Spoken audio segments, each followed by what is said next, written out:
Dr. Amanda Brooks maintained perfect composure as she stood before the Galactic Council's towering amphitheatre, her dark blue Earth diplomatic corps, uniform a stark contrast against the flowing robes of the assembled alien representatives.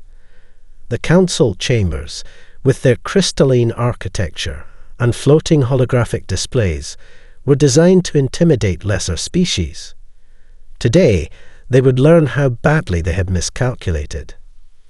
The motion to quarantine Sol 3, designation Earth, has passed with 97% approval, announced High Speaker Zixtal, his telepathic voice resonating with smug satisfaction.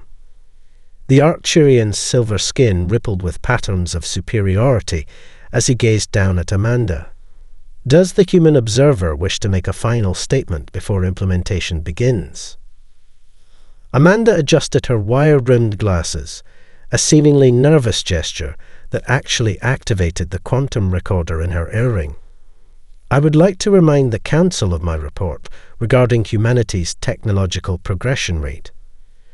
Our advancement curve is unprecedented in galactic history.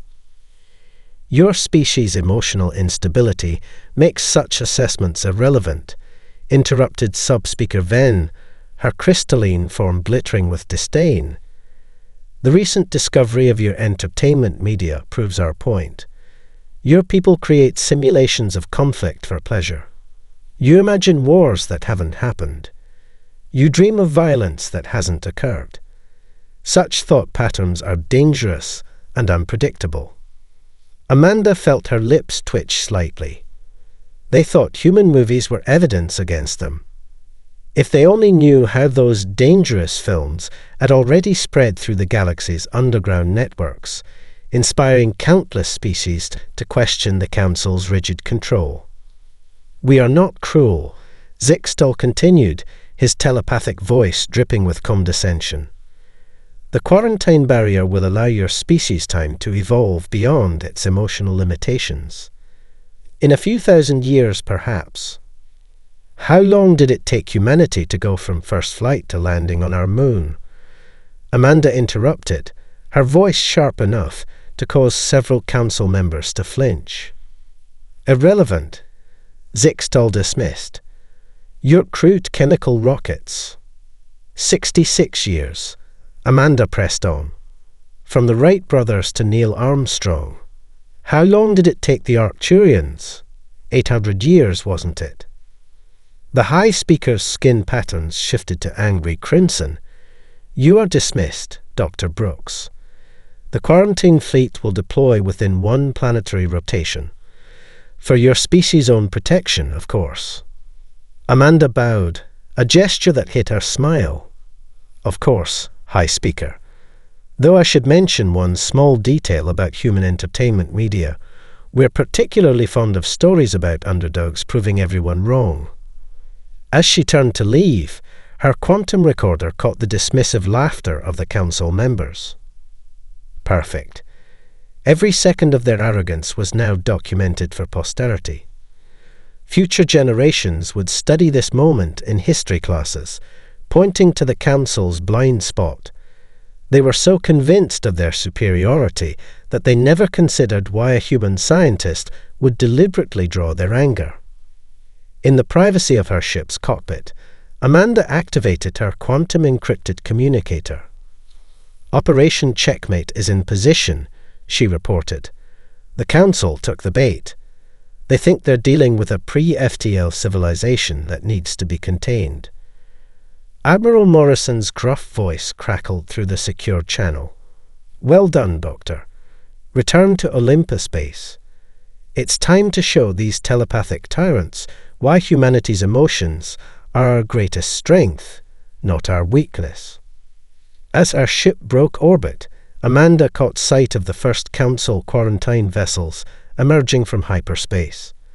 Their sleek, crystalline forms were beautiful, their technology apparently flawless. Yet they had no idea they were about to face an enemy that had turned their greatest perceived weakness into an unstoppable weapon. Let them build their barriers, she whispered to herself, thinking of the emotion-powered fleet hidden beneath Mars' surface. They're not keeping Earth in, they're keeping the galaxy out. Humanity had always thrived on being underestimated.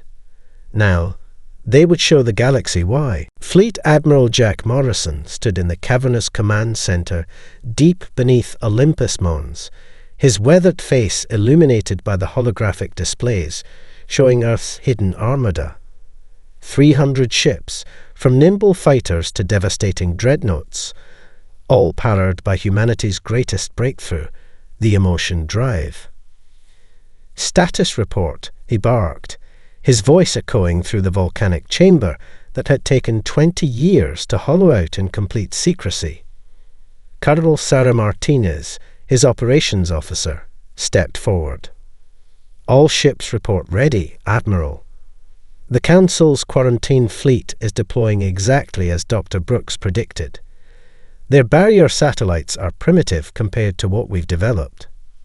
Morrison nodded, running his hand over the grey stubble on his chin. 15 years ago, he'd been a Navy SEAL commander when they found it. The crashed alien scout ship in the Mariana Trench. Instead of fighting over the discovery, Earth's nations had done the unthinkable. They united in secret, pooling their resources to reverse engineer the technology while maintaining a perfect facade of primitive development. "Show me the emotion drive core readings," he ordered, and the hologram shifted to display the heart of their fleet's power.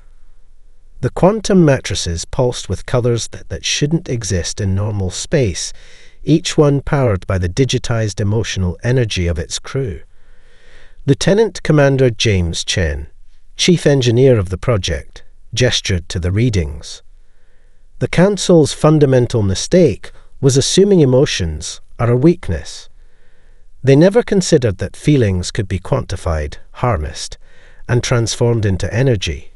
Their logical minds couldn't conceive of it. Morrison remembered the first test flight, when they discovered that human determination could bend physics itself. Fear could strengthen shields. Anger could boost weapon systems. Hope could enhance faster than light travel.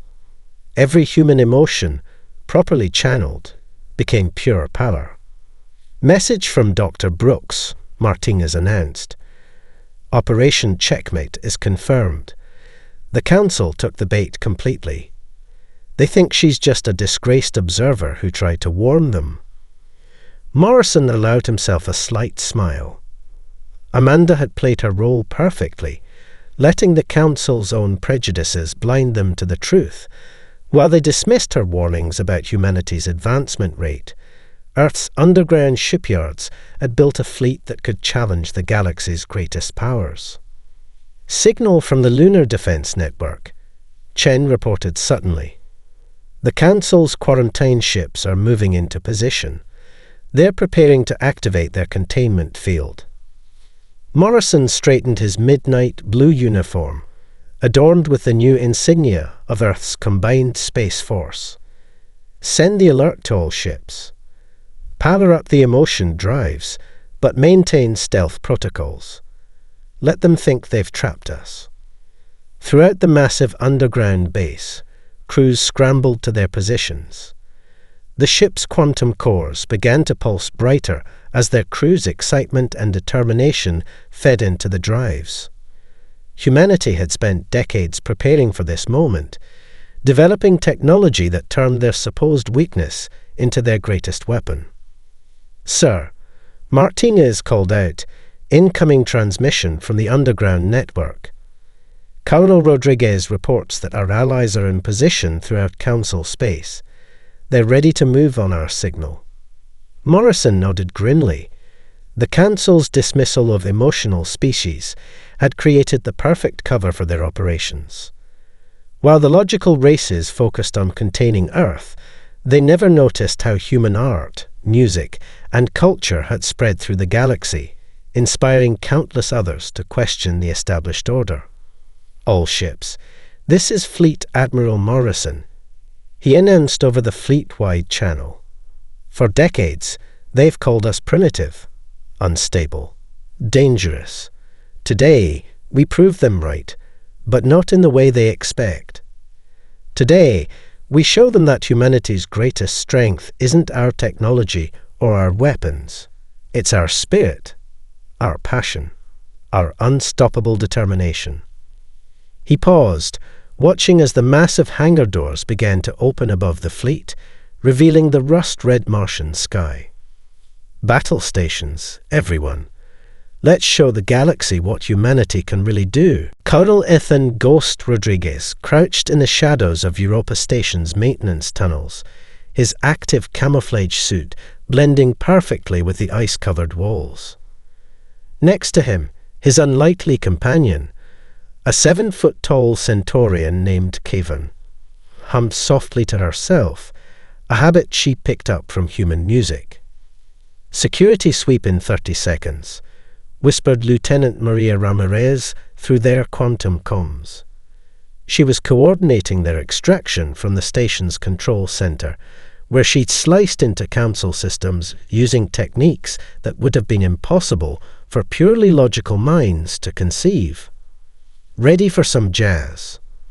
Rodriguez grinned beneath his stealth mask. The council's greatest weakness was their inability to understand metaphor. They'd never crack the humans' code phrases. Kavan's crystalline skin sparkled with excitement. Earth music makes chaos beautiful. The council calls it dangerous noise, but it taught me to think in new ways. Rodriguez checked his wrist display. In the 3 years since they'd established the underground network, thousands of alien species had discovered Earth's cultural exports. Music, art, literature. The council had dismissed them as primitive entertainment, never realizing they were weapons of revolution. Movement ahead, Ramirez warned. Cancel enforcement drones. Standard telepathic scanning patterns. The drones floated past their position, their crystal matrices pulsing with organized search algorithms. Rodriguez smiled as they passed without detecting them. The council's rigid, logical search patterns were useless against human unpredictability. Package secured, Kavan reported, patting the quantum-shielded case strapped to her back. Inside was evidence that would shake the council to its core, proof that their own species had developed art and music before the council forcibly evolved them beyond emotion. "Ghost to all points," Rodriguez whispered. "Execute Operation Harmony." Throughout the station, hidden speakers began playing Earth's secret weapon, Mozart's Symphony No. 40 in G minor. The council guards froze in confusion as the music washed over them, their telepathic minds encountering patterns they couldn't process logically. "Now," Rodriguez commanded. Kavan burst from cover, her crystalline form refracting the station's lights like a disco ball, another human innovation she'd fallen in love with. The council guards, their minds struggling with the music's emotional resonance, couldn't coordinate their responses. "The council lied to us." Kavan's voice rang out, harmonizing perfectly with Mozart's symphony. "They didn't elevate us beyond emotion. They imprisoned us from it." More aliens emerged from hiding, a dozen species the council had perfected through forced evolution. All of them had found their way back to emotion through human art and culture, creating an underground resistance that spread faster than any logical mind could track. "Lieutenant, time to go loud," Rodriguez ordered as he sprinted toward their extraction point. Maria's laugh echoed through the comms. "Already on it, Ghost. Playing Earth's greatest hits station-wide. And uploading the evidence to every council database in the sector." The station erupted in beautiful chaos. Council forces found their telepathic coordination disrupted by music they couldn't ignore. Some younger guards, secretly part of the underground network, began moving in patterns that could only be called dancing. "They're breaking formation," Kavan reported joyfully. "The evidence is spreading. Stories of Earth's resistance, human art, Music from 1,000 worlds, all flooding their networks. Rodriguez led his team to their hidden shuttle, modified with emotion drive technology that made it invisible to Council sensors. As they prepared for emergency departure, he sent one final transmission to Fleet Admiral Morrison. Phase 3 complete, sir. The Cultural Revolution has begun. Council communication networks are compromised, and our allies are in position throughout their territory. They never imagined their primitive quarantine targets could hack systems designed by purely logical minds. Kavan touched the shuttle's emotion drive core, her crystalline form resonating with its energy. Cubinal, listen. The station's inhabitants. They're singing. Through the hull, they could hear it. Thousands of voices raised in songs they'd learned from Earth's broadcasts, breaking centuries of Council control with nothing but the power of human creativity. Ghost to command, Rodriguez reported, unable to keep the pride from his voice. Tell the fleet they're clear to launch. The galaxy is ready for humanity's grand entrance. Lieutenant Jessica Wildcard Thompson sat in the cockpit of her Pegasus-class fighter, watching the Council's quarantine fleet through her quantum visor. Their ships arranged themselves in perfect geometric formations, beautiful, logical, and completely predictable. Wildcard Squadron, sound off. She commanded, feeling her emotion drive sync with her rising adrenaline. The quantum core pulsed with anticipation, turning her excitement into pure energy. Maverick, standing by, ready to show these logical boys some chaos theory. Phoenix, combat ready, emotion drive at peak resonance. Banshee, locked and loaded. Let's make some noise they can't ignore.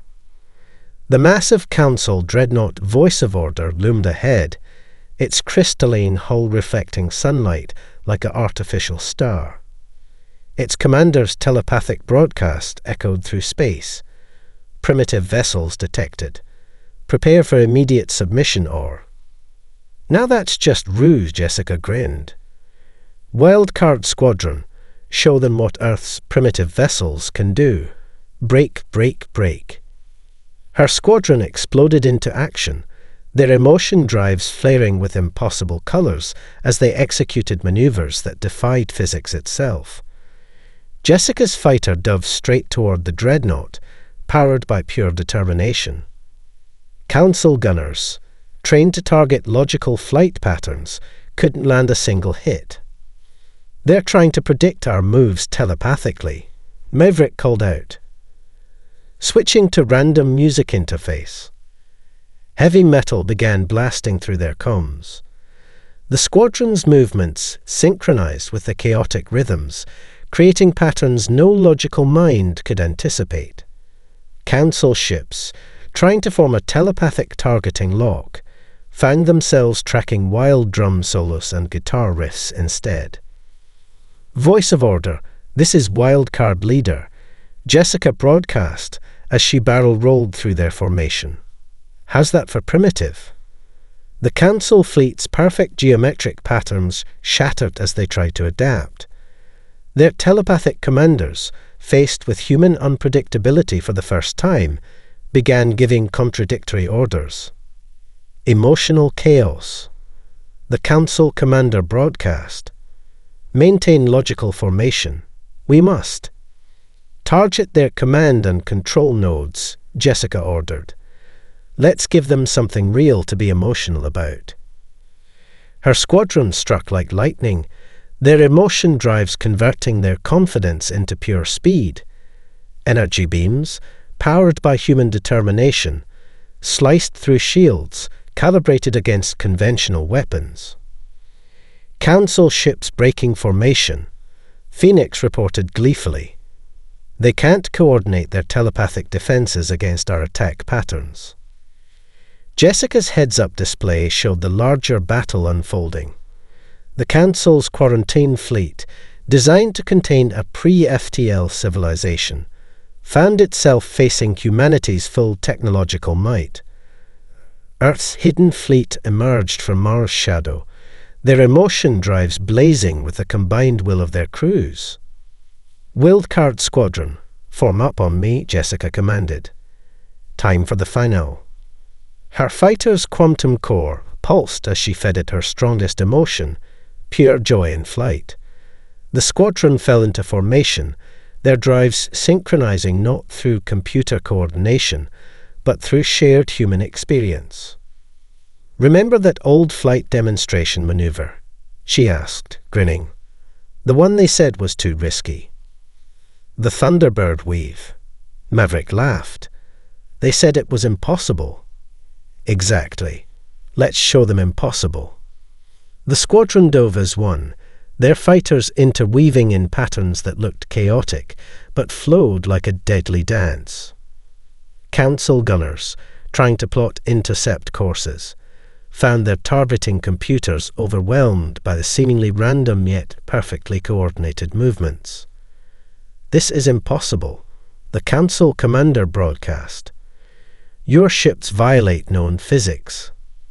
"That's humanity's secret," Jessica replied as her squadron split their formation around the massive dreadnought. "We don't accept your limitations. We never have, and we never will." The voice of order's crystalline hull cracked as Wildcard Squadron's emotion-powered weapons struck from multiple angles. Not to destroy, but to demonstrate just how outmatched the Council's technology truly was. "Wildcard leader to Fleet Command," Jessica reported, watching the Council ships retreat in disarray. "First strike successful. The galaxy's about to learn why you should never underestimate human creativity." Through her cockpit, she could see Earth's main fleet advancing, their emotion drives lighting up space with the combined will of humanity. The real battle was about to begin. Ambassador Michael Steele Harrison strode into the Council's emergency session, his measured steps echoing through the crystalline chamber. Behind him, holographic displays showed the scattered remnants of the quarantine fleet, a testament to humanity's technological surprise. But he wasn't here to gloat. He was here to shock them in an entirely different way. "Esteemed Council members," he began, his deep voice carrying the weight of centuries of human diplomacy, "I believe we need to discuss the terms of your surrender." High Speaker Zixtal's skin rippled with outrage. "Surrender? To primitives, ho." "Computer," Harrison interrupted, "display Cultural Exchange Protocol Alpha." The Chamber's holographic systems, secretly modified by Lieutenant Ramirez's team, sprang to life. Thousands of images flooded the space, humans and aliens attending underground concerts together, secret art galleries showcasing Earth's masterpieces, illegal libraries filled with human literature. What is this?" Sub-Speaker Ven's crystalline form trembled. "This," Harrison smiled, "is your real failure. You were so focused on containing our ships, you never thought to contain our ideas." He gestured, and the displays shifted to economic data. Earth's cultural exports are now the galaxy's most valuable underground commodity. That song your guards were humming? Mozart. The art inspiring peaceful resistance on 1,000 worlds? Van Gogh. The stories giving hope to the oppressed? Shakespeare. Impossible. Zixtal's telepathic voice cracked. Our barriers cannot stop what people desire, Harrison completed. You tried to build walls around Earth, but you never understood what Earth truly is. We're not just a planet. We're an idea. New displays activated, showing countless alien species incorporating human culture into their own. Council-approved architecture now featured human artistic influences. Underground clubs pulsed with Earth music. Even some council members' private chambers contained hidden collections of human art. Our terms are simple, Harrison continued, drawing a small quantum device from his pocket. immediate representation for Earth and all emotional species in the Council, or he activated the device. Across the galaxy, every Council-controlled entertainment system began broadcasting human content. Art, music, literature, centuries of human creativity flooding into a culture starved of emotion. You wouldn't have then gasped. We already have. Harrison's voice carried no threat, only certainty. Your own people want this.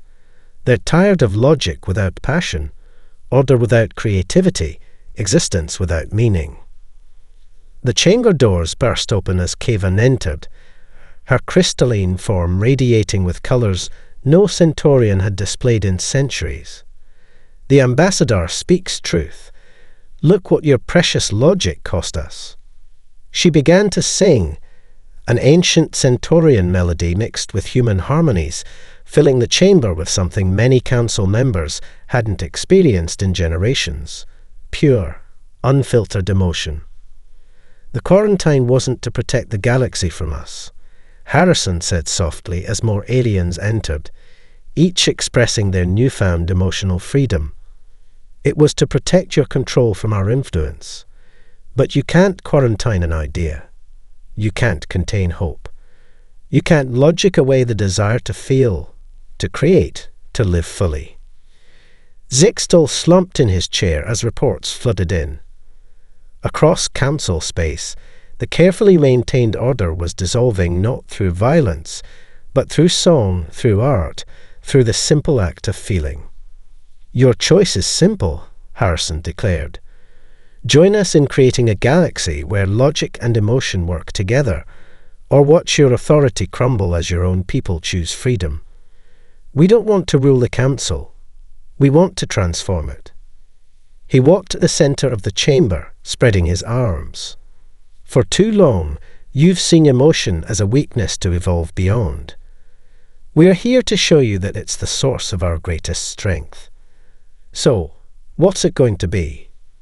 The council chamber, for the first time in recorded history, fell into complete silence as the most powerful beings in the galaxy faced a force they'd never anticipated: the unstoppable power of human creativity, unleashed across the stars. Captain Rebecca Firestorm Winters watched her tactical display as the council chambers erupted into chaos.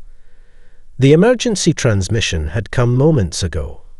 Progressive council members were being rounded up by traditionalist forces, trapped in the lower levels of the council citadel.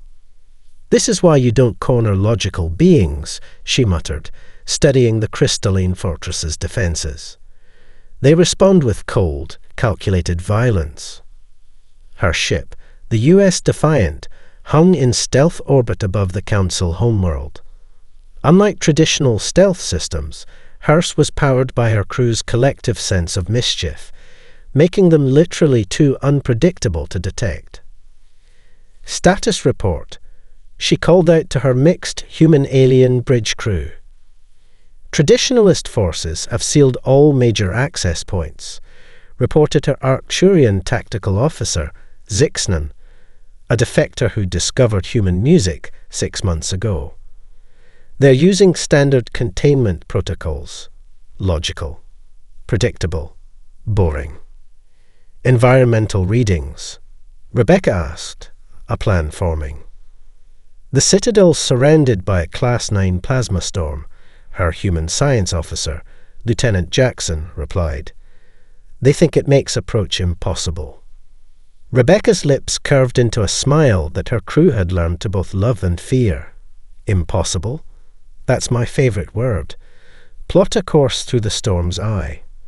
We're going to show them why humans love impossible odds." The Defiant's emotion drove hum to life, feeding off the crew's shared determination. Regular ships couldn't survive a plasma storm's fury, but they weren't flying on regular physics. They were flying on pure human audacity. "All hands, battle stations," Rebecca announced. "Time to make history." The Defiant dove into the storm, its shields powered by the crew's excitement. Plasma tendrils lashed at their hull, but instead of fighting the chaos, they rode it. Rebecca had learned from surfing Earth's oceans. Sometimes the best way to handle overwhelming force was to flow with it. Multiple targeting systems locked on us. Zixnan reported, his crystalline form sparkling with an emotion his species hadn't shown in centuries. Joy. Let them look, Rebecca grinned. We're about to give them a show they'll never forget. Deploy the Symphony Protocol. Throughout the storm, quantum beacons activated, each broadcasting a different piece of classical music. The plasma interference, combined with the emotional resonance of Mozart, Beethoven, and Bach, created a phenomenon no logical sensor could penetrate. We're receiving transmissions from the trapped council members, Lieutenant Jackson reported. They're singing along with our broadcast. Rebecca nodded. Cultural revolution in action. Helm, take us in. Let's show them why Earth named its ships after words like defiant. The ship corkscrewed through the storm's heart, its emotion drive converting their confidence into pure maneuverability. Traditional council ships, trying to maintain formation, found their sensors scrambled by both the plasma and the music's emotional interference. Their logical targeting systems are failing, Zixnan reported gleefully. They can't predict what they can't understand.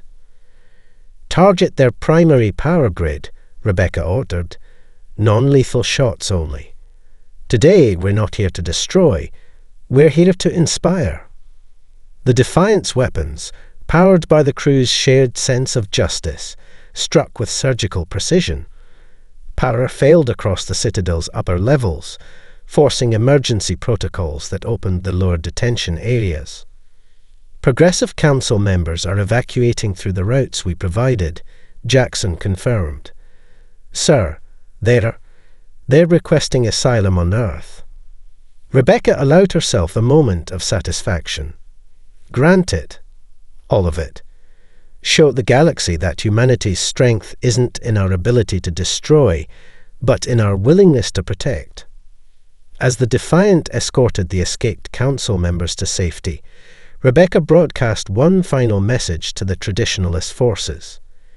You tried to evolve beyond emotion, but you forgot something crucial. Emotion isn't just about feeling. It's about choosing what to feel, when to feel it, and how to use it. That's humanity's real gift to the galaxy. The cosmos itself seemed to agree as the plasma storm began to dissipate, almost as if nature itself was acknowledging that the time for hiding was over. The age of emotion had returned to the galaxy, riding on the wings of human determination. Dr. Amanda Brooks stood on the bridge of the U.S. Endeavour, staring at the impossibility that filled their view screen.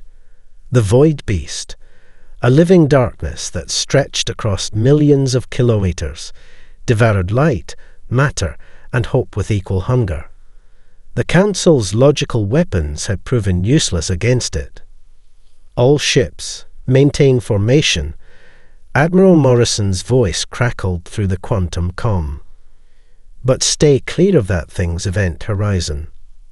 Sir, Amanda called out, her scientific mind racing. The beast's energy signature, it's responding to emotional output. Look at how it reacts to our ship's emotion drives. The creature's tendrils of darkness writhed whenever they passed near a human vessel, almost as if dancing. It's not attacking us, Amanda realized. It's trying to communicate.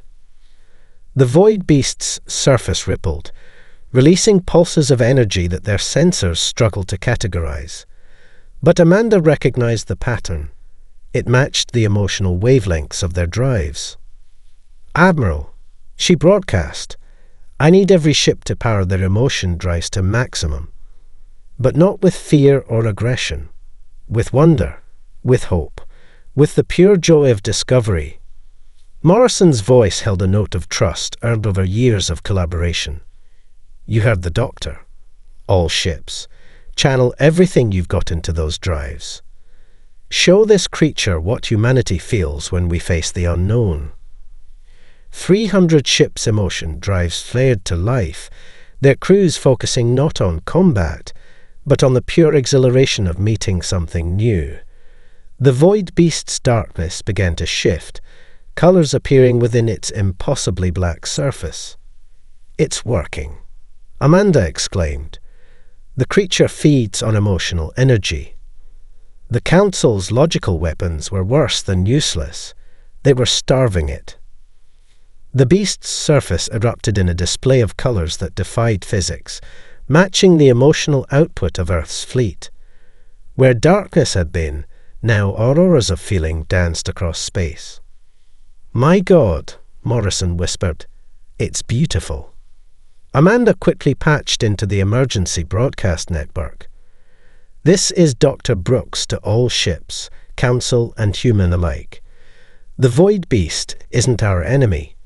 It's a being of pure emotion, drawn to our drives like a moth to flame. We need every ship capable of generating emotional energy to join us. Now." Across the battlefield, Council ships that had adopted human technology began powering up their own emotion drives. The progressive Council members who'd fled with Captain Winters added their vessels to the growing network. Even some traditionalist ships, their crews secretly harbouring emotional awakening, joined in. The Void Beast responded, its massive form transforming from a tear in reality into a symphony of light and colour. Its consciousness touched their minds, not with telepathic logic, but with pure emotional resonance. "It's showing us its memories," Amanda gasped. "It's ancient, from before the Council forced emotion out of the galaxy. It was meant to be a guardian, a living repository of all feeling." Through the creature's memories, they saw the truth.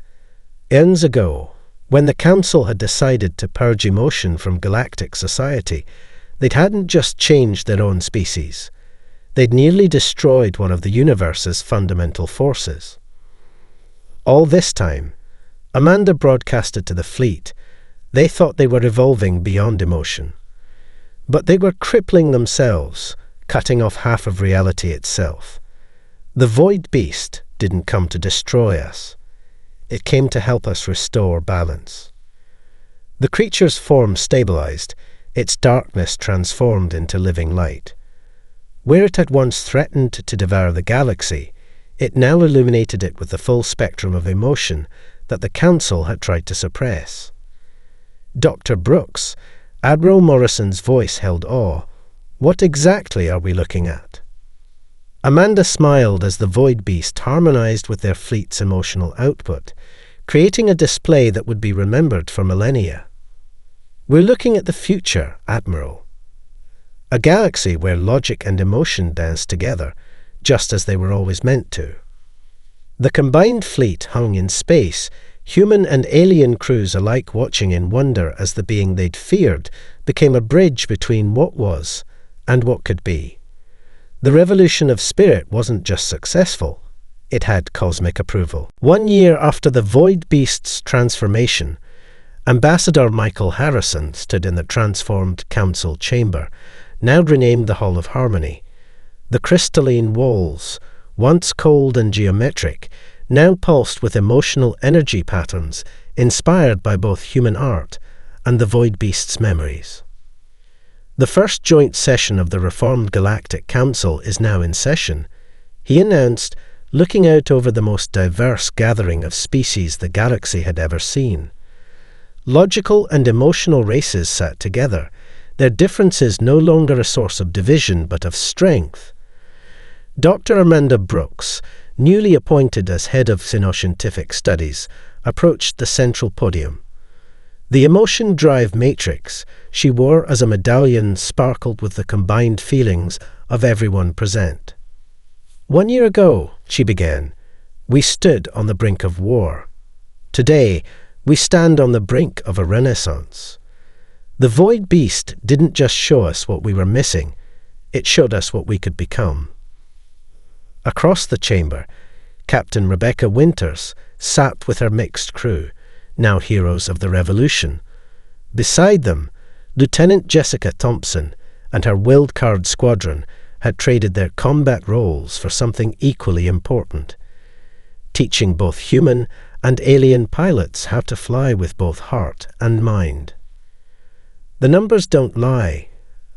Amanda continued, bringing up holographic displays. Worlds that have embraced the emotion-logic synthesis have seen technological advancement rates increase by 300%. Art, music, and literature flow freely between species. Even the void beast itself has become a teacher, showing us how to harness emotional energy in ways we never imagined. Carl Rodriguez, standing with Kevan and his network of cultural revolutionaries, nodded in satisfaction. Their underground movement had become the official cultural exchange, spreading creativity and passion throughout the galaxy. But our greatest achievement, Amanda smiled, isn't in our technology or our art. It's in our understanding. The Council once saw emotion as a weakness to evolve beyond. We showed them that true evolution means embracing all parts of ourselves, the logical and the emotional, the ordered and the chaotic. Admiral Morrison, watching from Earth via quantum projection, couldn't help but grin as the chamber erupted in both logical debate and emotional expression, working together in perfect harmony. And so, Harrison took the podium again. We proposed the Galactic Accord of Unity, not to erase our differences, but to celebrate them. Not to force change, but to inspire it. Earth pledges its emotion-drive technology to all species, while we gratefully accept the logical insights of our telepathic allies. Former High Speaker Zixtal, now a leading voice for synthesis, stood with his silver skin displaying patterns of both logical structure and emotional flow. We were wrong about humanity, he admitted, his telepathic voice carrying both thought and feeling. We thought they would bring chaos. Instead, they brought completion. The Void Beast's avatar, a swirling pattern of light and shadow, manifested in the chamber's center. It had become a bridge between worlds, helping species rediscover their emotional heritage while maintaining their logical advancement. Look at us now. Amanda gestured to the gathered assembly. Humans serving on council ships, telepathic races creating art, emotion drives powering vessels of exploration rather than war. This is what happens when we stop trying to contain each other and start completing each other. As if to punctuate her words, music began playing. A new composition combining Earth's classical traditions with alien harmonics, performed by a multi-species orchestra. The chamber's crystalline walls resonated with the melody, creating a light show that represented the new galaxy they were building. To the future, Harrison raised his hand in the traditional Earth gesture of toast, now adopted across the galaxy as a symbol of unity, where logic guides our steps and emotion gives us reason to take them. The assembled beings, from the most logical to the most passionate, responded as one, to the future. Above them, visible through the chamber's transparent dome, the transformed Void Beast danced among the stars, a living reminder that in the end, the universe itself demanded both order and chaos, logic and emotion, thought and feeling. Humanity hadn't just survived the galaxy's judgment, they had transformed it, one emotion at a time.